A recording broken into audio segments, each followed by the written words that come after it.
俄罗斯发飙了，下狠手空中打击乌克兰多地，基辅呢遭到了至少2轮的猛烈轰炸。据分析呢，这是对乌克兰恐怖袭击克里米亚刻赤大桥的报复。泽连斯基会不会被斩首呢？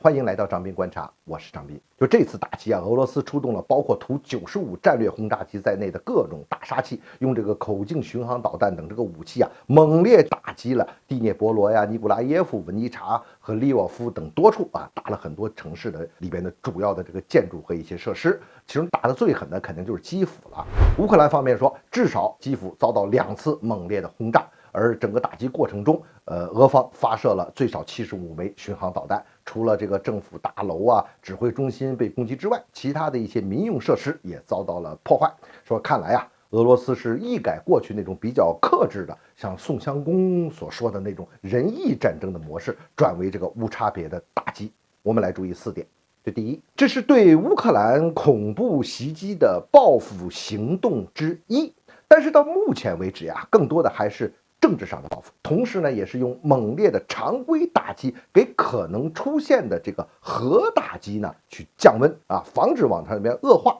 这是俄罗斯控制事态恶化又要打痛乌克兰的一种军事上的策略。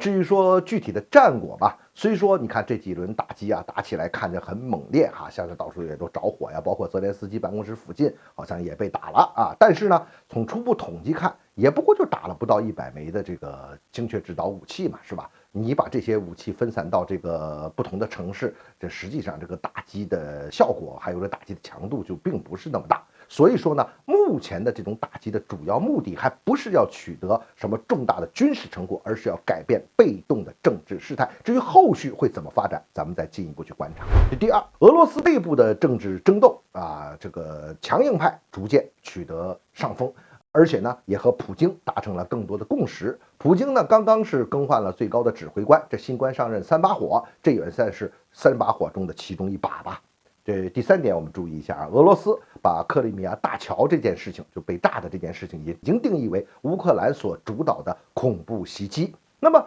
俄罗斯所采取的这个特别军事行动中就加入了反恐这一项，这一下就提高了它的道义程度，那就可以按照美国和西方的那个样板来嘛，啊，这样斩首敌国的这个首脑啊，炸烂这个敌国的基础设施啊，地毯式的消灭建筑等等等等，这些残酷的打法，它都可能用得上。而且呢，你前面这么干，我也可以这么干，那就说明未来俄乌冲突的烈度和残酷性可能会增加。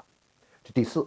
俄乌冲突呢可能会出现这个长期化、残酷化的趋势，那未来整个欧洲的局势不容乐观。那么话又说回来了，俄罗斯现在会不会要斩首这个泽连斯基呢？从现在的情况来看呢，可能这个还不在俄罗斯的计划之中。首先呢，俄罗斯未必具有这种能力，尤其是准确的情报，因为这个斩首这个，除了你要有精确打击手段之外，更重要的是情报，特别是人力情报。这方面俄罗斯还未必能够做到斩首，能不能做到这还是一回事呢。第二，也是最重要的，就是俄罗斯现在啊，它其实追求的还是要进入这个政治阶段来解决这个问题，最终把现在的战果转换成最后的政治成果、行政成果什么的，也就是说先把它装到兜里再说。现在并不是急于要把这个事态再给它升级起来，而是要进入一个政治解决的这么一个阶段，进入这个阶段对俄罗斯就有利了。尽管泽连斯基呢已经通过这个法令的形式表态，我拒绝和你这个俄罗斯的普京政府谈判，但是